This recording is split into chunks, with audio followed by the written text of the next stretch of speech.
Hello students, आज के अपने इस लेक्चर में हम गेस्टाल्टवाद पर चर्चा करेंगे। मनोविज्ञान के विभिन्न स्कूलों में यह भी एक प्रमुख स्कूल है। 1913 में जब वाटसन व्यवहारवाद की स्थापना कर रहे थे कोलंबिया विश्वविद्यालय में, उसी के समानांतर जर्मनी में वर्दाइमर नामक मनोवैज्ञानिक भी कार्य कर रहे थे और उनके कार्य का विषय था आभासी गति, जिसमें उन्होंने यह बताया कि स्थिर उद्दीपकों में भी हमें गति का अनुभव हो सकता है। और अपने उसी कार्य के दौरान उन्होंने जिन बातों का प्रतिपादन किया उसे मनोविज्ञान में हम गेस्टाल्टवाद के नाम से जानते हैं। यह मनोविज्ञान का एक प्रमुख स्कूल है। गेस्टाल्ट एक जर्मन भाषा का शब्द है जिसका अर्थ है आकार, आकृति या प्रारूप। गेस्टाल्टवाद जो आया, इसका कई विचारधाराओं के विरोध में यह आया। इसका विरोध साहचर्यवाद से भी था, इसका विरोध व्यवहारवाद से भी था और इसका विरोध संरचनावाद से भी था। अपने समय की तमाम विचारधाराओं से इन्होंने असहमति जताई और अपनी एक नई विचारधारा का प्रतिपादन किया। गेस्टाल्टवाद का प्रमुख क्षेत्र था प्रत्यक्षीकरण, जिसमें इन्होंने सर्वाधिक प्रायोगिक कार्य किया। गेस्टाल्टवादी ये कहते थे, इनका जो मुख्य विचार था, उनका यह मानना था कि हम किसी भी चीज का प्रत्यक्षीकरण करते हैं तो पूर्ण रूप में प्रत्यक्षीकरण करते हैं, होल के रूप में करते हैं, एज ए होल करते हैं। हम उसे टुकड़ों में बांटकर प्रत्यक्षीकरण नहीं करते हैं। यह इनका केंद्र बिंदु था, इनके विचारधारा का यह केंद्र बिंदु था। इसी को समग्रता का प्रत्यक्षीकरण भी कहा जाता है। और इनका यह कहना था कि समग्रता जो होती है वह अपने तत्वों के योग के ही बराबर नहीं होती है। Whole is the not addition of the parts. यह जो पूर्ण होता है यह अंशों का केवल योग नहीं होता है, बल्कि उससे भी कुछ अधिक होता है। इसका उदाहरण देते हुए इन्होंने कहा कि जैसे जब हम किसी के चेहरे को देखते हैं तो हम उसकी आंख, नाक, मुंह को अलग अलग नहीं देखते हैं, वरन हम उसके पूरे चेहरे का एक संपूर्ण रूप में प्रत्यक्षीकरण करते हैं। यही इनकी गेस्टाल्टवादियों की विचारधारा का मुख्य केंद्र बिंदु है, समग्रता का प्रत्यक्षीकरण। होल साइकोलॉजी, होल इन्होंने कहा कि पार्ट से ही मिलकर होल बनता है, लेकिन ये केवल पार्ट का योग नहीं होता है। तो अब हम आगे बात करेंगे कि गेस्टाल्ट मनोविज्ञान की स्थापना कैसे हुई, किन किन मनोवैज्ञानिकों ने इसमें योगदान दिया और इनका क्या योगदान है। जहां तक स्थापना का सवाल है तो इसकी स्थापना जर्मनी में हुई। 3 मनोवैज्ञानिकों का इसमें नाम लिया जाता है। वर्दाइमर प्रमुख थे, उनके सहयोगी कोहलर और कोफका।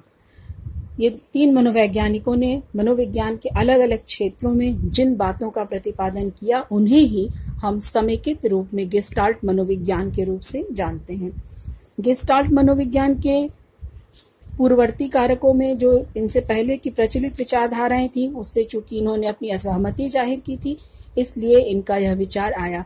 यह इस बात से सहमत नहीं थे कि हम अनुभवों को उसके तत्वों में बांट सकते हैं, जैसा कि संरचनावादियों ने कहा। इन्होंने यह भी नहीं स्वीकार किया कि साहचर्य के नियम कार्य करते हैं, क्योंकि इन्होंने ये कहा कि यह सारी व्याख्या जो है ये मॉलिक्यूलर है और गेस्टाल्टवादी मोलर व्याख्या में ज्यादा विश्वास करते थे।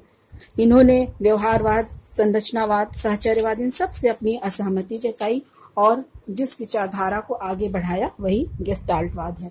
अब हम लोग ये जानते हैं कि गेस्टाल्टवाद में कौन कौन सी प्रमुख बातें हैं, कौन सी प्रमुख बिंदु हैं जिन पर गेस्टाल्टवादियों ने अपना विचार दिया। तो इसमें गेस्टाल्टवादियों को अगर हम देखें तो एक संप्रदाय के रूप में यदि उनके योगदान की चर्चा की जाए, as a system, gestaltism as a system या gestalt psychology as a system की हम बात करें तो यहाँ 6 बिंदुओं पर उनका विचार उल्लेखनीय है। पहली बात है मनोविज्ञान की परिभाषा और उसकी विधियां। तो मनोविज्ञान की परिभाषा को लेकर जो सवाल है, वहां गेस्टाल्टवादियों ने कहा कि जो हमारे तात्कालिक अनुभव होते हैं वही मनोविज्ञान की विषय वस्तु है, सब्जेक्ट मैटर है वो इमीडिएट एक्सपीरियंस है। यहाँ यद्यपि संरचनावादियों ने भी यह बात कही थी, परंतु यह उनके पूरे तरह से उनसे सहमत नहीं थे कि उनको हम टुकड़ों में बांटकर तात्कालिक अनुभव का अध्ययन कर सकते हैं।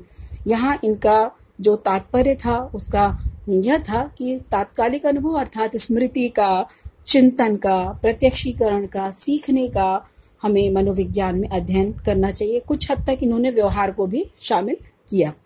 और विधि का जहाँ तक प्रश्न है तो इन्होंने यह कहा कि प्रायोगिक विधि और अंतर्निरीक्षण दोनों ही विधियों का उपयोग हम मनोविज्ञान में कर सकते हैं। दूसरा बिंदु था अभिग्रह।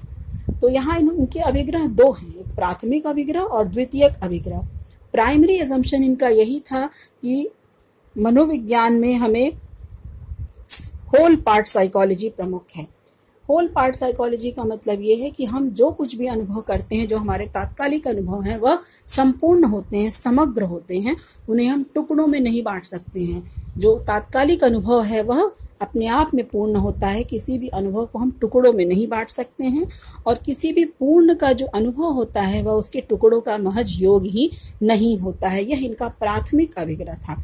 द्वितीयक अभिग्रह के रूप में इनके प्रात्यक्षिक संगठन के नियमों को देखा जा सकता है, वह और साथ ही सीखने के संबंध में जो इन्होंने विचार दिया है उसकी भी चर्चा की जाती है। तीसरा बिंदु था मन शरीर समस्या, mind body problem. Mind body problem पे गेस्टाल्टवादियों ने अपना विचार व्यक्त किया और यह कहा कि यहाँ इन्होंने समांतरवाद पर अपना मत व्यक्त किया। इन्होंने कहा कि मन और शरीर दोनों में एक समांतरवाद होता है, पर यहाँ पर एक बिंदु 1:1 का समांतरवाद नहीं होता है, बल्कि मानसिक घटनाएं और शारीरिक घटनाएं दोनों अलग अलग घटित होती हैं, लेकिन इनमें कोई 1:1 का रिलेशन नहीं होता है। चौथी बात थी आंकड़ों की प्रकृति। आंकड़ों की प्रकृति को लेकर इनका यही कहना था कि जो हमारे तात्कालिक अनुभव होते हैं वही हमारे लिए अध्ययन की विषय वस्तु हैं और उन्हीं का हमें अध्ययन करना चाहिए, और वही हमारे लिए प्रदत्त है, वही हमारा डेटा है, उसी को हमें विश्लेषित करना चाहिए। पांचवा बिंदु इनके एज ए सिस्टम व्याख्या करते हुए इन्होंने जो पांचवी बात कही वो यह था चयन का नियम, principle of selection. Principle of selection में इन्होंने कहा कि हम किस तरह से किसी उद्दीपक का चयन करते हैं। किसी एक समय में व्यक्ति के सामने बहुत सारे उद्दीपक होते हैं, उसके प्रात्यक्षिक जगत में तमाम वस्तुएं होती हैं, तो किन नियमों के आधार पर व्यक्ति किसी उद्दीपक को चुनता है और किसी को नहीं चुनता है। और इसके लिए इन्होंने आकृति और पृष्ठभूमि प्रत्यक्षीकरण सिद्धांत दिया, जिसकी विस्तृत व्याख्या प्रात्यक्षिक संगठन के अंतर्गत की जाएगी। अगला था संबंध का नियम। संबंध का नियम पे इनके विचार साहचर्यवादियों से अलग थे।